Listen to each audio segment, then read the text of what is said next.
नमस्कार. शिक्षण सेवकांचा पर्दाफाश. काय आहे प्रकरण? शिक्षण सेवक म्हणून राज्यामध्ये टेट 2022 मधून जवळपास 30,000 शिक्षकांची नियुक्ती महाराष्ट्र राज्य सरकारने केलेली आहे. त्याच्यामध्ये बरेच नियुक्त झाले, बऱ्याच जागा रिक्त राहिल्या. याचं प्रपोर्शन वेगळं असलं तर राज्याकडे जो अधिकृत आकडा आहे तो तर इतकाच आहे. आणि या शिक्षण सेवकांना नवीन भरती टेट 2025 जी पवित्र पोर्टल अंतर्गत सध्या चालू आहे, सेल्फ सर्टिफिकेशन झालेलं आहे, त्याच्यामध्ये संधीच नाहीये अशा प्रकारच्या बातम्या सुद्धा तुम्ही पाहिल्या असतील. काय आहे त्यामागचं सत्य आणि शिक्षण सेवकांना कोणती महत्वाची गुड न्यूज येणाऱ्या काळामध्ये मिळणार आहे याच्या संदर्भातला महत्वाचा व्हिडिओ आहे. तुम्ही शिक्षण सेवक असाल तर तुमच्यासाठी तर नक्कीच आहे. तुमच्या मित्रमैत्रिणींपर्यंत नक्की पोहोचवा. आणि हो, जे नवीन भावी शिक्षक आहेत त्यांनी सुद्धा या गोष्टी समजून घेणं तितकंच गरजेचं आहे. शिक्षण सेवकांसाठी या 5 महत्वाच्या गोष्टी आपण या व्हिडिओमध्ये पाहणार आहोत आणि त्याचा पर्दाफाश सुद्धा नक्कीच झालेला तुम्हाला पाहायला मिळेल. शिक्षकांच्या हक्कासाठी, सन्मानासाठी, शिक्षक भरती वेळेवरती व्हावी याच्यासाठी आझाद मैदान असेल, पुणे आयुक्त कार्यालय असेल, पावसात आम्ही भिजलेलो आहोत. कारण केवळ तुम्ही शिक्षक व्हावं यासाठी युट्यूब मार्फत, टेलिग्राम मार्फत किंवा इंस्टाग्राम किंवा फेसबुक कुठेही तुम्ही बालुशा माने म्हणून सर्च करा, तुम्हाला हे सर्व पाहायला मिळेल. आणि जे तुम्ही शिक्षण सेवक म्हणून आहात, सध्या तुटपुंजा पगारावरती काम करत असताना सोशल मीडियाच्या माध्यमातून खूप अफवा पसरल्या जात आहेत की तुम्हाला नवीन शिक्षक भरतीमध्ये संधी नाहीये किंवा तुम्हाला त्या वर्गासाठी संधी दिली जाणार नाही. ऑलरेडी शिक्षण सेवकांना त्यांच्या जिल्ह्यापासून दूर जावं लागलेलं आहे. त्यांचं दुःख, कमी पगारामध्ये काम करण्यासाठी ते फेडत असताना सध्याच्या यातना त्या अफाट आहेत. तुमच्या कोणते प्रॉब्लेम तुम्ही शिक्षण सेवक म्हणून सध्या फेस करत आहात, कमेंट सेक्शनमध्ये नक्की लिहा. तुमच्यासाठी आपण नक्की आवाज उठवू. आजपर्यंत आम्ही तुमच्यासाठी लढलेलो आहोत, जिंकलेलो आहोत, इथून पुढे सुद्धा नक्की लढू.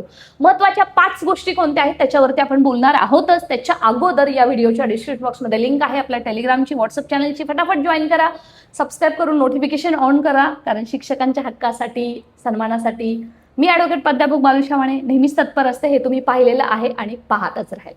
मित्रमैत्रिणींनो, शिक्षण सेवकांसाठी पहिली महत्वाची बातमी अशी आहे की जी सध्या सोशल मीडियाच्या माध्यमातून अफवा अशी पसरली होती की ज्यांनी टेट 2022 मध्ये शिक्षण सेवक म्हणून काम करत आहेत, ज्यांचं वर्ष झालेलं आहे, 2 वर्ष झालेलं आहे, 1 ते 5 साठी असेल किंवा 6 ते 8 साठी, 9 ते 12 साठी असेल, अध्यापक विद्यालयासाठी असेल, त्यांना 2025 मध्ये त्याच वर्गासाठी संधी मिळणार नाही. काय आहे या पाठीमागचं सत्य?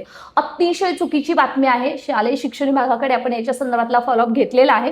त्यांनी सांगितलेलं आहे असं आतापर्यंत कोणताही आमचा विचार नाहीये. इव्हन ज्या झेडपीच्या शिक्षकांना 2022 मध्ये त्यांच्या अपॉइंटमेंट लेटरमध्ये सुद्धा सांगितलेलं आहे की जेव्हा तुम्हाला शिक्षक भरतीसाठी नवीन ह्याच्यासाठी काम करणार आहात तेव्हा मात्र तुम्हाला नवीन परीक्षा देऊन यावं लागेल. हे अपॉइंटमेंट लेटरवरती लिहिलं असताना, इव्हन शासनाचे वेळोवेळी GR असताना सुद्धा, नवीन शिक्षक भरतीमध्ये नवीन ठिकाणी तुम्हाला संधी मिळेल असं लिहिलेलं असताना सुद्धा सध्या टेट 2025 मध्ये अमर्यादित पसंतीक्रम हवे होते, तरी सुद्धा लिमिटेड पसंतीक्रम त्याचमुळे देण्यात आलेले आहेत. कारण शिक्षकाला त्याची हक्काची नोकरी मिळण्यात यावी, वाढून देण्यासाठी शिवनेटी फाउंडेशनच्या माध्यमातून आजही आपण प्रयत्न करत आहोत. कारण एक बिंदू एक भरती म्हणूनच तर लागू केलेला आहे. आणि मित्रांनो, ही जी बातमी आहे ती केवळ चुकीची आहे. याच्यावरती तुम्ही विश्वास ठेवू नका. शासन असं करत नाहीये आणि जर केलं तर मात्र आपण आहोतच तुमच्यासाठी लढायला. तुम्ही घाबरू नका आणि अशा कोणत्याही अफवांवरती विश्वास ठेवू नका.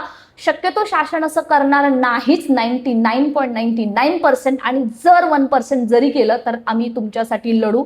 तुम्ही काळजी करू नका. कारण तुम्ही सध्या खूप यातना सहन करत आहात, त्या खरंच म्हणजे तुटपुंजा पगारामध्ये इम्पॉसिबल आहे. दुसरी महत्वाची बातमी ती केवळ शिक्षण सेवकांसाठी. शिक्षण सेवकांना 12 नैमित्तिक रजा मिळतात आणि जर कंटिन्यू जर शिक्षण सेवकांनी जर जोडून घेतल्या तरी सुद्धा त्यांना त्या मिळतातच वर्षामध्ये, दर महिन्याला 1 रजा. परंतु शिक्षकाने जर 7 दिवसापेक्षा जास्त किंवा 15 दिवसापेक्षा जास्त किंवा 30 दिवसापेक्षा जर जास्त रजा घेतल्या तर मात्र त्यांना त्यांचा तेवढा शिक्षण सेवक कालावधी हा वाढतो. याच्या संदर्भातला व्हिडिओ आपण चॅनलवरती सुद्धा टाकला होता. बऱ्याच कमेंट्समध्ये हे प्रश्न विचारले जातात म्हणून तुमच्यापर्यंत आहे. महिलांना सुद्धा जो काही बालसंगोपन रजा असेल किंवा प्रसूती काळातील जी रजा असेल, मॅटर्निटी लिव्ह असेल, ती सुद्धा शिक्षण सेवा कालामध्ये मिळते. फक्त त्यांचा तो कालावधी वाढला जातो, शिक्षण सेवकचा कालावधी, जेवढ्या वेळेमध्ये त्या रजा घेत आहेत, परंतु त्याचं त्यांना पेमेंट मिळतं. तिसरी महत्वाची शिक्षण सेवकांसाठी बातमी ती म्हणजे 30 अर्जित रजा.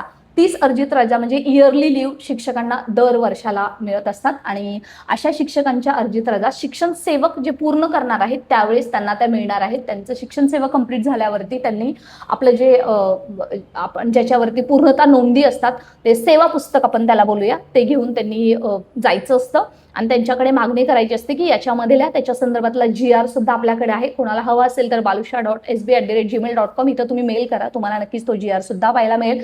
शिक्षण सेवकच्या रजा संदर्भातला GR जरी पाहिला असेल तरी तुम्ही मेल करा किंवा या व्हिडिओच्या डिस्क्रिप्शन बॉक्समध्ये गुगलची लिंक देते, तिथं तुम्ही क्लिक करून ठेवा. तुम्हाला येणाऱ्या काळामध्ये तुम्हाला जेव्हा हवा असेल क्लिक करा, तुम्हाला तो ते दोन्ही आहेत शासन निर्णय आहे ते तुम्हाला मिळून जातील, जेणेकरून तुम्हाला येणाऱ्या काळामध्ये पुढे अडचण येणार नाही. चौथी शिक्षण सेवकांसाठी महत्त्वाची गोष्ट म्हणजे येणाऱ्या काळामध्ये पवित्र पोर्टल शिक्षक भरतीमध्ये जे शिक्षण सेवक आहेत सध्या काम करत आहेत त्यांना मात्र येणाऱ्या काळामध्ये त्यांचं शिक्षण सेवक जेवढी सेवा झालेली आहे तेवढं सुद्धा ग्राह्य धरून पवित्र पोर्टल भरतीमध्ये संधी देऊन तिथं मात्र त्यांना सेवकाने एखाद्या आस्थापनेवरती 2 वर्ष जर शिक्षण सेवक म्हणून काम केलं असेल आणि त्याच वर्गासाठी जर दुसऱ्या परीक्षेमध्ये म्हणजे टेट 2025 मध्ये त्याचं सिलेक्शन झालं किंवा येणाऱ्या काळामध्ये जेव्हा त्याचं सिलेक्शन होणार आहे तेव्हा मात्र त्याचा 2 वर्षाचा कालावधी सुद्धा ग्राह्य धरला जाणार आहे. अतिशय महत्त्वाची अपडेट आहे शिक्षण सेवकांसाठी.